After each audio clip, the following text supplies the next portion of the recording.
to. I want to go Is it just a home. main... This is amazing. I've just not ever thought about mirrors at all. Is a two-way mirror just a window?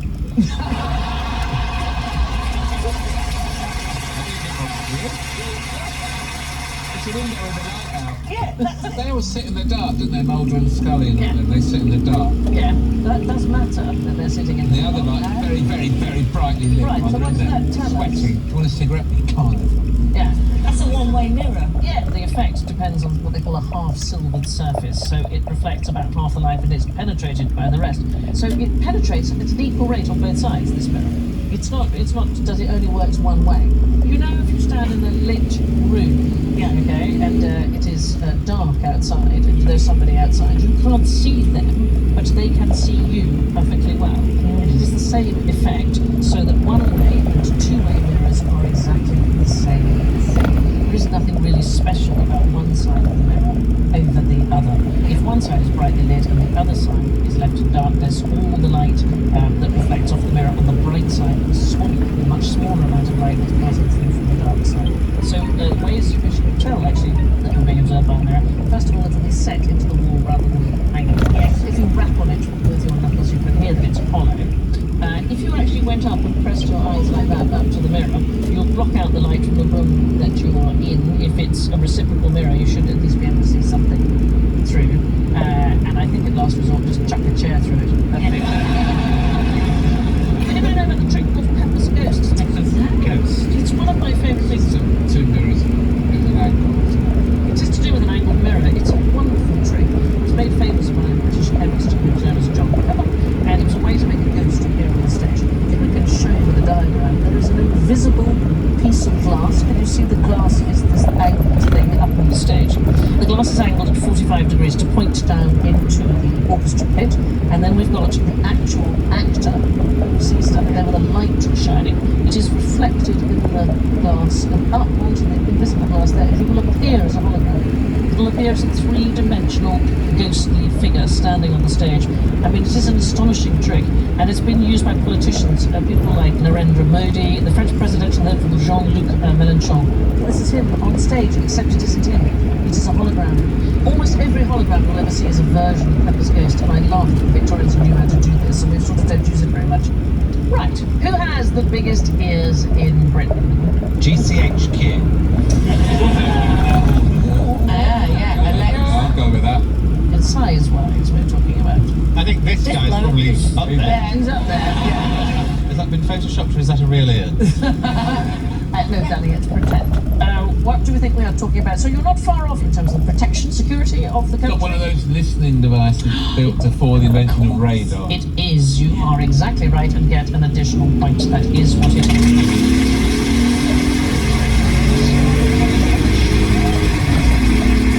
I should have pumped that. It's the concrete ears or acoustic mirrors. Yeah. Oh, yeah. You'll see 3 of them at Dungeness. Aren't they amazing? So it's the precursor to radar. These are these huge concrete dishes. They're along the south coast and elsewhere at the beginning of World War II to detect approaching aircraft. And if you look at the middle, they had a microphone suspended in the focal point, and they had a range of up to 27 miles. They could hear planes coming. So here's the problem with it. If a plane comes from behind, It's not behind, is it? no, Over there. but they might have thought, I've got those here, I'm going to circle round and come in, or if Those it's... principles are now headed. Is she being an owl? Are you being an owl? Be an owl. Okay, yeah. Be an owl for you. That's, yeah. They fly with their heads pointing down, Yeah.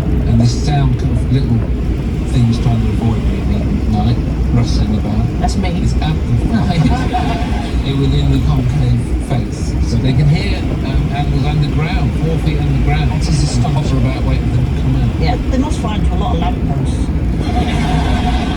You can see the lamppost. Yeah. That's the dream. I thought that's because the animals that they were chasing, the urine has got a different sort of phosphorescence. That's more. But the amazing thing about these, the harder the material, the more that the sound will bounce off. So concrete is absolutely ideal. But then radar came in that succeeded in faster planes and so on. I love the whole story of British radar being discovered. It's a byproduct of something unsuccessful. So they wanted to develop a death ray, obviously. In the 1930s, the British government wanted to stay ahead of the Nazis in the arms race. So they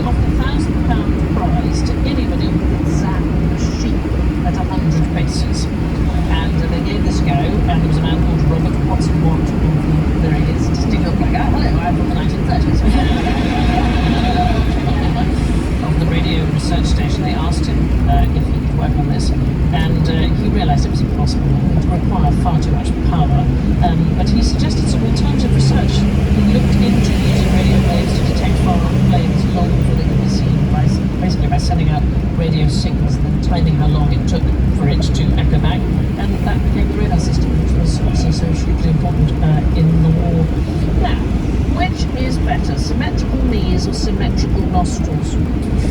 I know. Who would have thought that was a choice? Which is better. Yeah, which is better? I'd say knees. Why would you say these?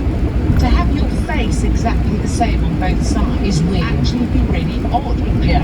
I thought the height of beauty was having a symmetrical face. Okay, let's have a look at ourselves with symmetrical faces. Here we are.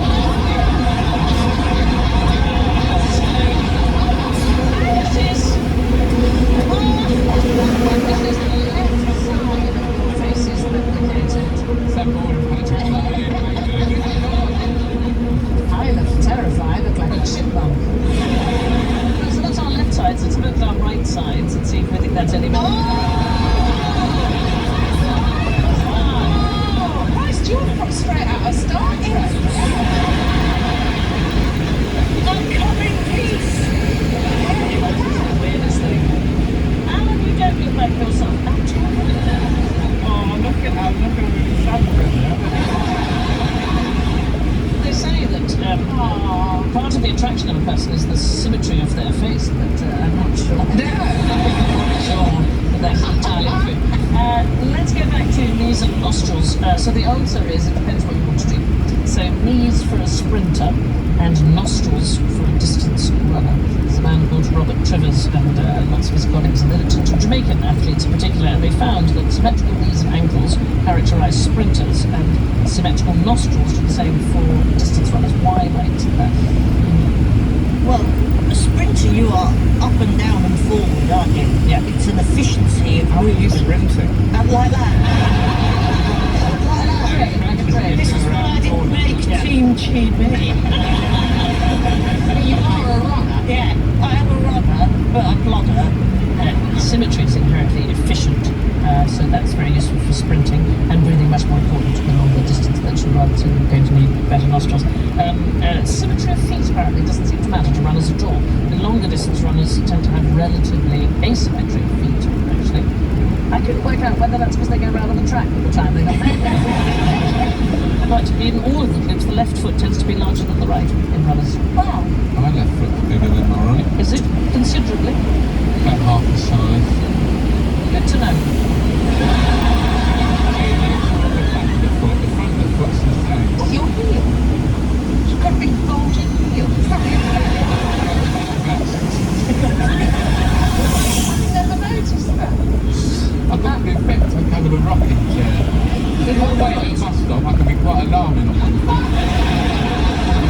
Anyway, you might think that symmetrical knees are caused by sprinting, but in fact it can be used as a predictive measure. If you look at the relevant symmetry of a child at the age of 8, you can predict whether or not they're going to be a good sprinter. So it's not the training program that has changed their physiology, it's the fact that they already had symmetrical knees that made them good at sprinting. Back in the day, what was the problem with watching snooker in the mirror? It was in black and white. Well, that is in a way correct.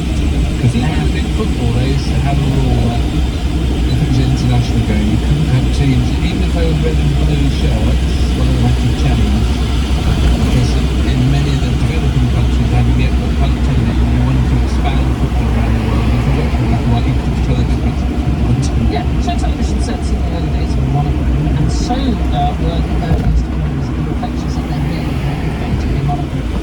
Yes, because strong, bright colours were dimly distinguishable, but subtle colour distinctions were really difficult, so a game of snooker watched in an early mirror would have been practically impossible. Sorry, the mirror. The mirror made things black and white. So the earliest mirrors are made of volcanic glass. It's something called obsidian. Have a look in their study and you will see. So you'd have to imagine this is before the invention of being able to put silver on glass. Before the invention of snooker, surely.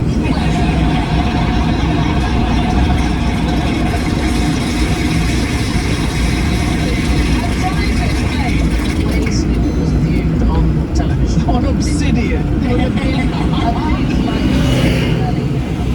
So here you are, this is a piece of volcanic glass. It's naturally occurring, and that's a piece of obsidian glass up there. And you can see some bright colours, you can see some shapes dimly, but you are not able to distinguish the subtlety of colour in any way. That's the sort of mirror I want in my house. Before you go out, go, I look cracking. I look like a shadow. So this is the sort of early stuff, and it's made by. Lovely, isn't It's it? beautiful, isn't it? John Dee, who was the astrologer to Elizabeth I, and his assistant Edward Keeley used to use one for scrying. This, in fact, is his piece of glass that he used for scrying. Does anybody know what scrying is? When you look at it and you're telling the future, so you'd scry with a crystal ball, Exactly. or you'd scry with a goblet with some water in it. It's a form of divination. They call it a show stone. And today you can do it in the glass of a smartphone. There was a fashion for viewing landscapes. It's something called a clawed glass in the late 18th century. So this is a rather beautiful thing. And the idea was that views, when you looked in it, seemed softer with the colours less pronounced. And the idea was to try and recreate the style of painting by artists like Claude Lorraine. That's why it's called a clawed glass. And it reduces and simplifies colour. So rather than look at views directly, people used to use them. They turn their back on the view and admire it through the mirror. They look at it more. So it's like this slightly mistier kind of quality. And members of the audience might try this if you can face away, and if you have a smartphone, look in the screen of the smartphone. And tell us the football score. It would be the same effect as looking in a clawed glass. And what you get is you get a sort of a subtler image. You don't get all the right colours. I just took a selfie of all of you taking a selfie. You all look really Did it work? It is an extraordinary thing. I think it's just the prototype for the contact lens. So here's a picture of a church, just normal, and then we look at it through the clawed glass, and the idea is that it just gives you a sort of a softer, gentler feel. What a noise from the audience. I know. Why can I see Joe in it there? There's something else that it's reflected off. On that Zoe. Oh, it's Zoe. So what I mean, softer and gentler. The process for actually silvering mirrors the way that we know them today was not invented until 1835. So before then, if you put hot metal in glass, it just basically broke. And that means that most people before mid-19th century had very little idea what they looked like. What relief.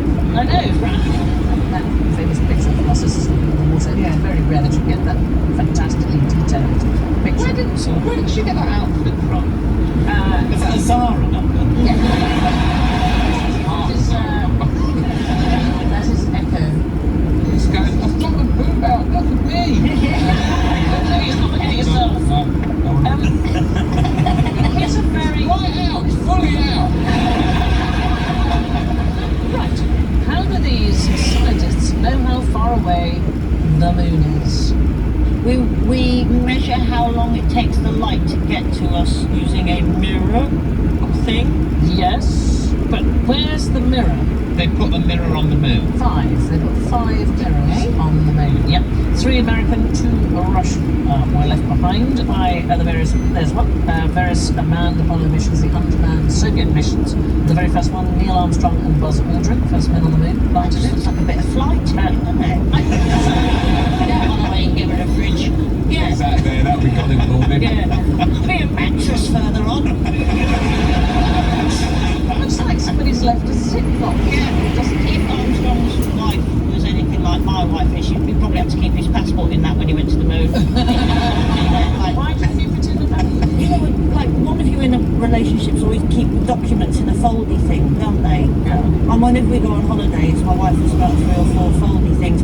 A going foldy thing, a being there foldy thing, and a coming back foldy thing. And what he's done is he's got rid of his going there foldy thing. I tell you what there are. There are lots of bags of poo on the moon. Oh, Yes, I'm up in trees. Yeah. When you say lots of, what are we talking? One a day from takeoff, and let's be honest, takeoff might necessitate at least 4. I think I'd struggle to get it into a bag. There are 96 bags of human waste. These retroreflectors, astronomers used them for 40 years to precisely measure the distance between here and the moon. So what they did was they fired laser beams from equipment in Texas, and they timed how long it took to get there and bounce back again. And what they worked out is that the moon is moving away from us by about 3.8 centimetres per year. he'll be back. The children. You know, when he sees what it's like in there.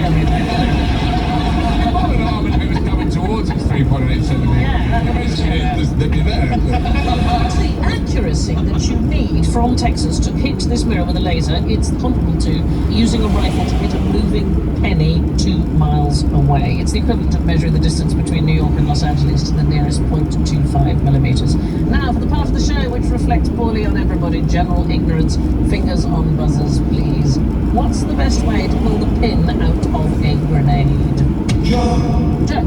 I know they're going to go. Mm-hmm. But I would love, if I ever throw a grenade, Yeah. which I've never really had to do, but if I do, I'd love to go out with my teeth and throw it.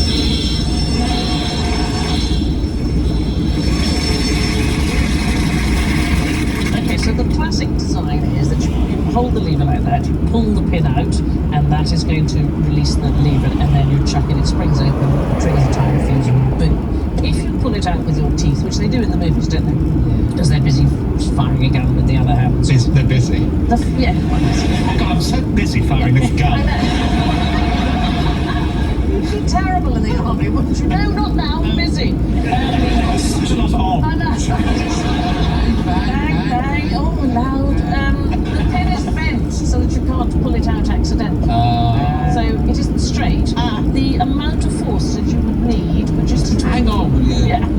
It's between 3 and 5 kilograms at least. The amount of force could very well break your teeth. Yeah. So it is a complete misconception that you could at any time do this.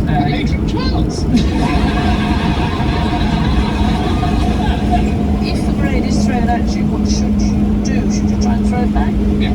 Why?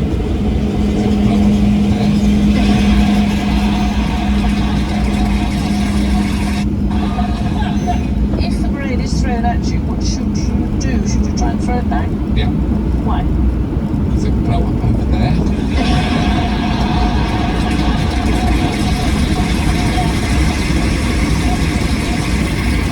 There isn't time. I'd run if I was you. Yeah, you've got 3 to 5 seconds.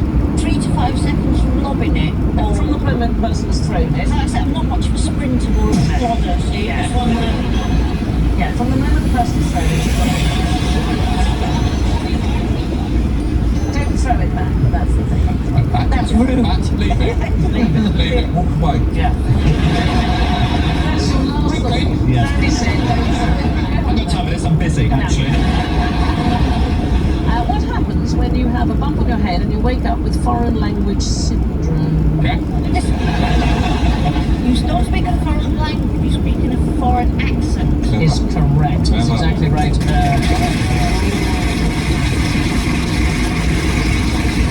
can just feel the trap door in closing. Because if you could speak another language, and all I'd have done at school is just bash my head off the desk. Bonjour. No. Oui, ça va bien. Listen. No, it's just you to speak in the accent. Why do you do that face? I don't know. Actually, smoking a Gauloise cigarette as well. That's very odd. Ça va bien.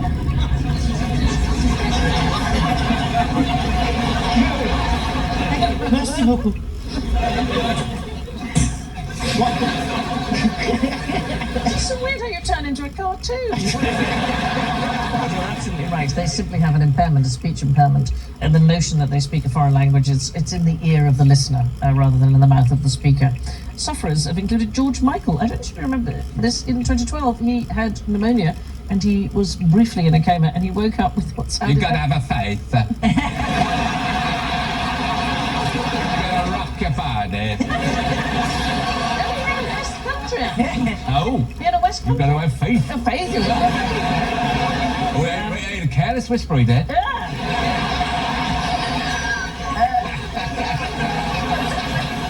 This is a terrible story. There was a Norwegian woman called Astrid L, and she was hit in the head by shrapnel during World War II in an air raid, and it left her with a German accent. But it was a speech impairment, and it resulted in her being ostracised by other Norwegians because they thought that she had somehow been associating with the Germans. I heard someone on This Morning went on, they'd had some organ transplant, and when they woke up, they were really into vacuuming.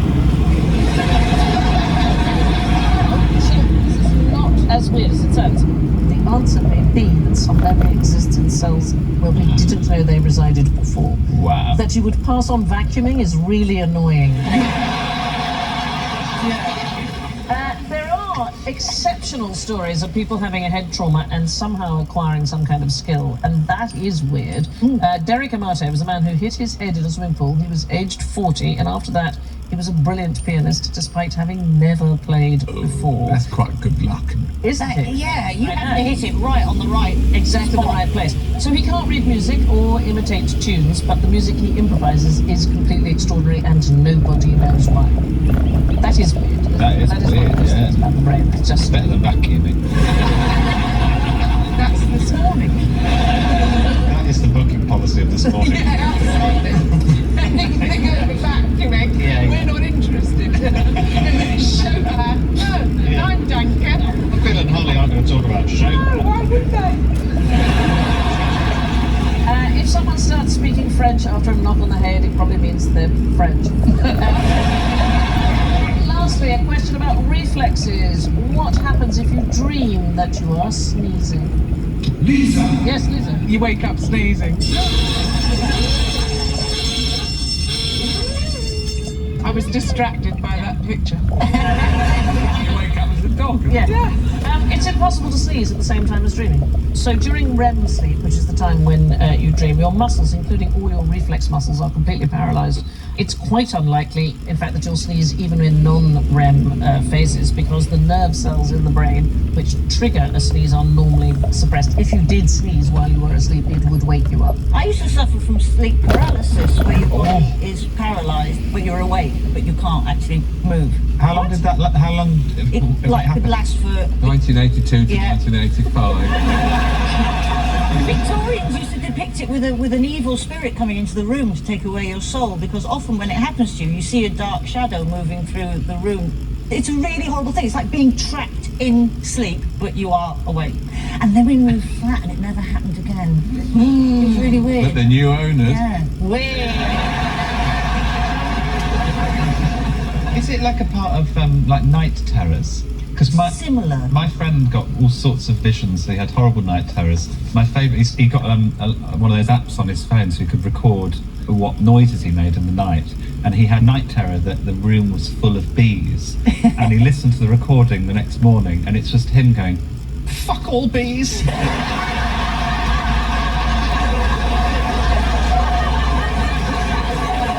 What about sneezing underwater? Possible? Can you sneeze underwater? you can when you've done it. Scuba diving. diving. Yeah, you have attractive. Yeah, it's not Blinds attractive. you, yeah. You get all the snot in your face mask. It's not pleasant. I've once vomited while diving. Yeah, it wasn't pleasant. Well, I discovered last year what it is to be hit by food poisoning at 18 metres underwater. Wow. Yeah. Is it both ends? No, it wasn't. That's It was good. very, very dramatically from one end. Yeah. But I managed to get back to shore, but just not out of my wetsuit. So, I am going to imagine you went back and had a bath. Yeah, I had to burn the island we were on. If